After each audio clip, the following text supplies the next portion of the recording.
بسم الله الرحمن الرحیم. د هرات ملي ټلویزیون معزز لیدونکو په سلامونو مو هرکلی کوم. نن درېنۍ سهشنبه د 1445 هجري سپوږمیز کال د جمادی الثاني 19 نیټه ده چې د 1402 د مرقومي د 12 نیټې سره برابره ده. ستاسو پام د دې مهال خبري ټولګي ته راګرځوم. په سر کې د څو خبرونو سرټکي. د ملګرو ملتونو د عالی کمشنر د استازي مرستیال سره د هرات والي لیدنه. په دې لیدنه کې د وچکالیو او ښار ته د خلکو د راکړې کېدو پر ستونزو خبرې وسوې.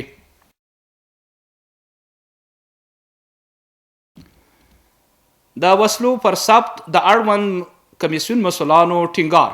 په لویدیځ زون کې د وسلو ثبت کمیسیون د رئیسانو او مجاهدینو څخه د همکارۍ غوښتنه کړې ده. او په څلورمه ناحیه کې د یوه کانال د جوړېدو د چارو پیل. دغه کانال 800 متره اوږدوالی لري. او اوس هم پام وکړئ بشپړ خبرونو ته. د هرات والي وایي د اقلیم بدلون او وچکالۍ د دې لامل شوي چې یو زیات شمیر خلک د ولسوالیو څخه ښار ته راکډه شي. د هرات والي شیخ الحدیث مولانا نور احمد اسلام جار په هیواد کې میش د پناه غوښتونکو په چارو کې د ملګرو ملتونو عالی کمشنرۍ د استازي مرستیال او په هرات کې دغه نمایندګۍ رئیس سره په لیدنه کې دغه موضوع څرګنده کړه.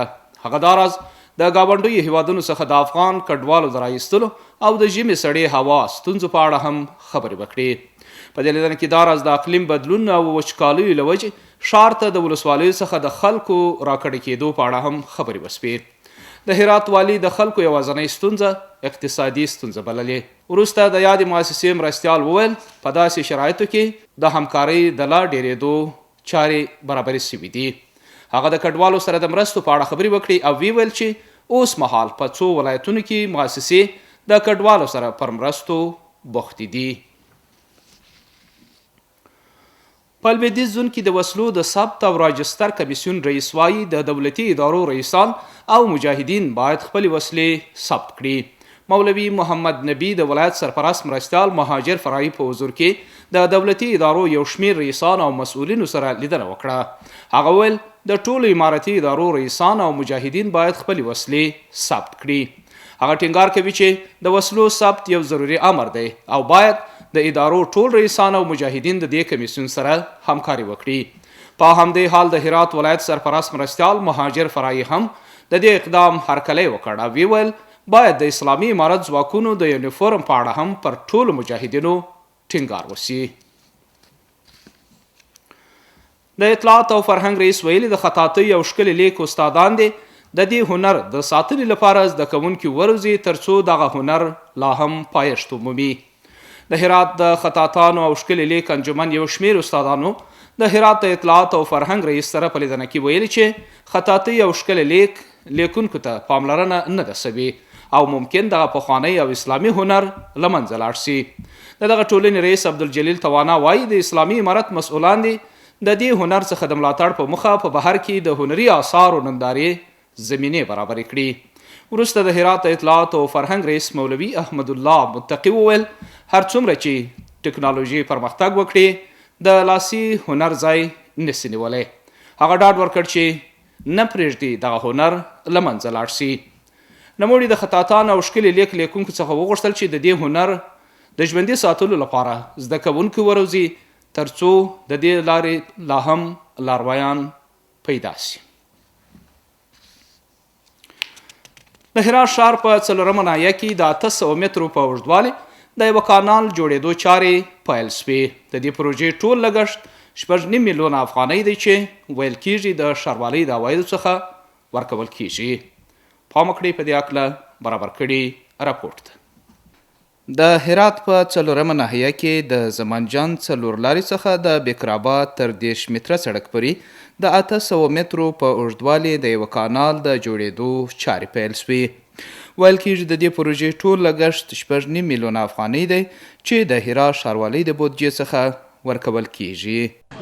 خوشم که الحمدلله امروز هم یک افتتاحی داشتیم که این پروژه کانال است و از چاره زمانجان الا سرک 3 متره بکرآباد در بین دو سرک چیست کانال جور میشه و طول از این کانال 800 متر است و همچنان 80 متر چی داره 60 متر کانال داره.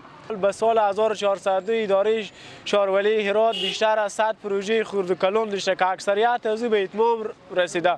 هر پروژه کانکریت ریزی ما که شامل کوچه های فرعی میشه و سرک ها فرعی و سرک ها عمومی ما اگر ما داشتیم شامل کانال هم بوده. یعنی بیشتر از 100 پروژه که امسال ما تطبیق کردیم اکثریت پروژه ما کانال داشته. انشالله ما اطمینان به شما میدیم که به سال 1430 ما از بابت کانال کدام مشکل به شهر هرات نداشته باشه. د بل لوري د دې سیمې اوسیدونکي د دې پروژې د پیل څخه خوښي څرګندوي او وایي په تیرو 2 کالو کې د اسلامي امارت د لوري د پرمختیایي پروژو چارې بېساري دي.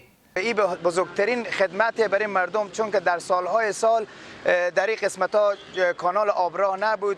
ما مشکل کانالیزاسیون داشتیم و همیشه آب در کوچه ها و منابر عمومی جمع میشد، خصوصا در فصل زمستان باعث گلالود میشد، باعث ایستاد شدن آب میشد و برای تردد مردم مشکل زیادی ایجاد میکرد. ما طرف می آب و آبرو در وقت زمستان بسیار به تکلیف بودیم. هیچ وقت به ما کسی این تقم خودی نکردید. از جناب محترم شهروار صاحب، مایا صاحب و آمی صاحب نیه و تمام کارمندان شهروری و خصوصا شخص قرارداد کننده بسیار خوشحال هستیم. به این گذر ما تقریبا 4 گذر به این کانال بستیه. تقریبا مدت‌های زیاد میشه که ما از این نیه رنگ میبریم از آب و کثافات و اینا به حساب معیاری جور میشه. همه مردم اظهار تشکری دارم و سپاس و ممنونیت میکنم. د یادونې وړ ده چې د دې پروژې چارې به د 3 میاشتو په اوږدو کې بشپړې سي او د قراردادي شرکت د لوري به ګټې اخیستنې ته وسپارل سي. د هرات سرې میاشتې د لوري په ګلران ولسوالۍ کې پر 350 زیانمن شوو کورنیو بخارۍ او د سمنګ توکي ویشل شوي دي. د ګلران په ولسوالۍ کې د زلزلې ځپلو 350 کورنۍ باندې د سرې میاشتې د لوري 350 بخارۍ او 115 ټنه ډبرین سکاره وویشل شوه. د سرې میاشتې یوې سرچینې ویلې دوی د ژمي په موسم کې د زلزله ځپلو او بېوزلو کورنیو سره مرستې ترسره کړي دي. په ولسوالیو کې د ارشاد حج او اوقاف ریاست مدیرانو او مامورینو ته د ظرفیت لوړونې سمینار جوړ شو. په دې سمینار کې د هرات د حج او اوقاف ریاست استازي برخوالو ته ښه راغلاست ووایه او د دې سمینار د جوړېدو څخه یې خوښي څرګنده کړه. په همدې حال د هرات د حج او اوقاف رئیس مولوي سیف الدین عزیزي خبرې وکړې او د اړوند وزارت د دې اقدام څخه یې هرکلی کړی دی. د ویلو وړ ده چې دغه سمینار یوه اونۍ دوام لري او د کارکوونکو د ظرفیت او وړتیاو د اساسي موخو څخه ده. په دې سمینار کې دغه ریاست د ارشادي اوقافو حج او زیارت اطلاعاتو عامه پوهاوی مسجدونو اجرایه محاسبې او اسلامي روزونو اړوند موارد مدیرانو ته وړاندې کیږي.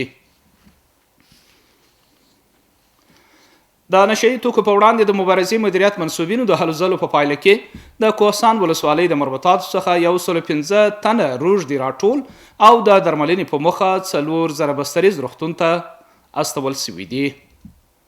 د یو بل خبر نه مخکې د هرات د چشت شریف ولسوالۍ امنیه قومندانۍ د نشه یي توکو په وړاندې د مبارزې مدیریت منصوبینو یوه اندازه هغه توکي چې د نشه یي توکو په جوړولو کې کارول کېدل نیولي دي.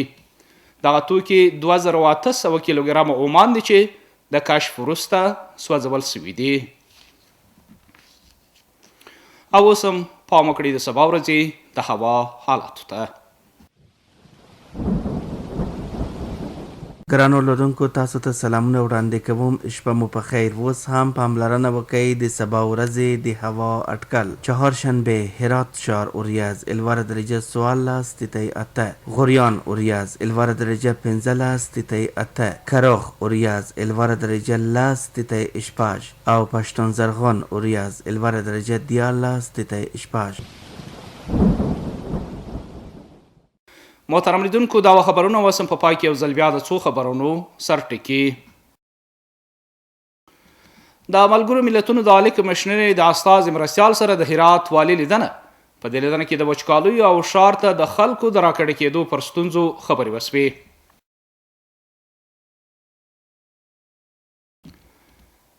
د وسلو پر ثبت د اړوند کمیسیون مسؤلانو ټینګار.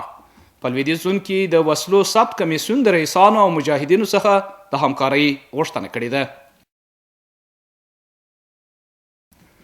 او په 4مه ناحیه کې د یوه کانال د جوړېدو د چارو پیل. دغه کانال 800 متره اوږدوالی لري. درنو محترمو لیدونکو، دا وه د دې مهال خبرې ټولګه چې ستاسو قدرمنو حضور ته وړاندې سوه. تر بیا مو په لوی او بښونکي خدای سپارم. هر چیرې چې اوسئ خوشحاله شپې ولرئ.